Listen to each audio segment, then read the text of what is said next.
everyone! Welcome back to the channel. Today we're diving into the fascinating world of the Fate series. If you've ever felt overwhelmed by its complexity, don't worry. I'm here to break it down and show you that it's not as daunting as it seems. Whether you're a newcomer or a longtime fan, there's something here for everyone. The Fate series started as a visual novel called Fate Stay Night in 2004. Since then, it has expanded into a massive franchise with anime, manga, light novels, games, and more. It's known for its intricate plot lines, rich character development, and deep philosophical themes. So let's get into it. Now, let's talk about the chronological order of events. This can help you understand how everything fits together. We start with Fate Zero, which sets the stage for the Holy Grail War. Fate Zero is a prequel that delves into the Fourth Holy Grail War, providing crucial backstory and character development. Next, we move on to Fate Stay Night, where you can choose between the three routes: Fate, Unlimited Blade Works, and Heaven's Field. Each route offers a unique perspective and storyline. After the main routes, we have Fate Apocrypha, which explores an alternate timeline where the Holy Grail was taken to Romania, leading to a different kind of war with new rules and participants. This series is set in a parallel world where the Third Holy Grail War ended differently, resulting in a different conflict between two factions, Red and Black. Then there's Fate Grand Order, which spans multiple timelines and historical events, offering a vast and intricate story that connects various parts of the Fate universe. The game is divided into different story arcs called Singularities and Lost Belts, each set in a different time period, featuring new and unique challenges and characters. Other notable entries include Fate Extra, which take place in the digital world. In this series, the Holy Grail War is conducted in a virtual reality called the Moon Cell. The protagonist, Hakuno, must navigate this digital landscape and fight other masters to win the Holy Grail. Fate Prisma Ilia is a magical girl spin-off that diverges from the main timeline. It follows Elisville von Einsberg in an alternate universe where she becomes a magical girl. This series combines elements of the magical girl genre with the familiar characters and themes of the Fate series, offering a lighter and more whimsical take on the franchise. Each of these series adds its own unique flavor to the Fate universe, making it a rich and diverse experience. By understanding the chronological order, you can appreciate how the different stories and characters interconnect, creating a cohesive and immersive world. One of the recurring themes in the Fate series is the Holy Grail War, which is a magical conflict where 7 masters summon 7 servants to fight for the Holy Grail, which grants any wish. Masters are mages who summon servants, legendary heroes from history and mythology, to fight for them. Each servant belongs to a specific class, such as Saber, Lancer, or Archer. The classes are based on the hero's abilities and attributes, and each class has its own strengths and weaknesses. Another important concept is the idea of alternate timelines. Just like in the Marvel Universe, the Fate series has a sacred timeline, with different routes and spin-offs that explore various possibilities.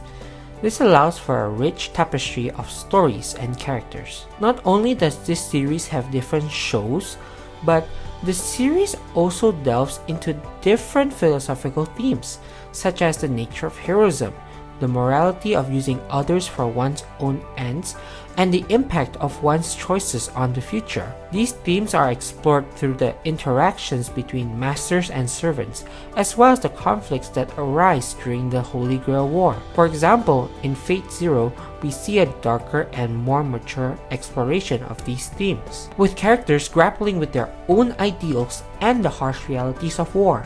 Kitsugu Emiya, the protagonist of Fate Zero, is a complex character who struggles with his desire to achieve world peace through any means necessary, even if it means sacrificing his own humanity. In Unlimited Blade Works, the focus is on the clash of ideals between Shiro and Archer, highlighting the complexities of heroism and the consequences of one's actions. Archer serves as a foil to Shiro's idealism, challenging him to confront the harsh realities of his dream to become a hero of justice. The concept of servants and the noble phantasm is also central to the series. Noble phantasms are powerful abilities or weapons that are unique to each servant, often tied to their legends or historical achievements. These abilities can turn the tide of battle and are a key element of the strategy in the Holy Grail War. Additionally, the series explores the idea of identity and legacy. Many servants struggle with their past actions and the way they are remembered in history. Characters like Saber and Archer grapple with their legacies and the impact they have left on the world, adding depth and complexity to their stories. One of the most fascinating aspects of the Fate series is how it can spark interest in the heroes of history and myth. By bringing these legendary figures to life, the series encourages viewers to learn more about their real-life counterparts, whether it's King Arthur, Gilgamesh, or Joan of Arc. Each character's story is rooted in historical and mythological lore, making the series both educational and entertaining. For example, King Arthur, known as Saber in the series, is depicted as a noble and self-sacrificing ruler who struggles with the burdens of leadership. Heroism is a central theme in the Fate series, explored through the actions and the ideals of its characters. The series presents different interpretations of what it means to be a hero, often challenging traditional notions of heroism. In the Fate series, Saber embodies the ideal of the selfless hero. As King Arthur, she sacrifices her personal happiness for the sake of her kingdom. Her famous quote, "There are no regrets. If one can be proud of one's life, one should not wish for another chance," reflects her acceptance of her fate and her unwavering commitment to her ideals. Unlimited Blade Works delves into the conflict between ideals and reality. Shiro Emiya's desire to become a hero of justice is tested by the harsh realities of the Holy Grail War. Archer challenges him to confront the consequences of his idealism. Archer's quote, "It is at the moment of death that humanity has value," highlights the series' exploration of the cost of heroism and the sacrifices it entails. Heaven's Feel takes a darker approach, focusing on the moral ambiguities of heroism. Shiro's relationship with Sakuramato forces him to confront the corruption and darkness within the Holy Grail War.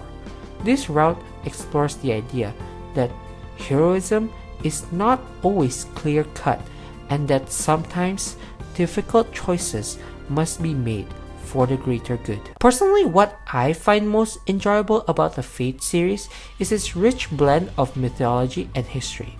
It's fascinating to see how a single person can change the course of an entire nation. The series brings these historical figures to life, allowing them to interact in ways that are both fun and interesting. One of my favorite spin-offs is Fujimaru Ritsuka wa Wakaru Nai. It explores daily life in Chaldea outside a world-ending crisis. Seeing legendary heroes in casual, everyday situations is both funny and endearing. The show also has wholesome and relaxing moments, showing the strong bonds between Fujimaru and the servants. Chaldea feels like a cozy community space, and we get to see different sides of the servants outside of combat. Seeing servants in casual, everyday situations is a delight. Instead of constant battles, we get to see servants doing mundane or unexpected things like cooking, playing games, or dealing with modern technology. Seeing legendary heroes and historical figures struggle with ordinary tasks is both funny and fun. Despite the comedy, there are genuinely sweet moments between Fujimaru and the servants, showing how strong their bonds are. It's fun to see how these larger-than-life figures interact as a makeshift family. The show gives Chaldea a more of a homey feel, with servants treating it like a dorm or community space rather than just a base for saving humanity. Without the stress of battles, we see different sides of the servants. Some act like responsible older siblings, while others are chaotic or clueless in their own right, leading to hilarious and heartwarming interactions. So there you have it. The Fate series may seem complex, but once you break it down, it's an incredibly rewarding experience. From the intricate plotlines and rich character development to the deep philosophical themes and thrilling battles, there's something for everyone to enjoy. I encourage you to explore the series yourself and discover the rich stories and characters it has to offer. Thanks for watching, and don't forget to like, comment, and subscribe for more content. Let me know in the comments, who's your favorite character, or what's your favorite moment from the Fate series? I'd love to hear your thoughts out and experiences. Until next time, happy watching!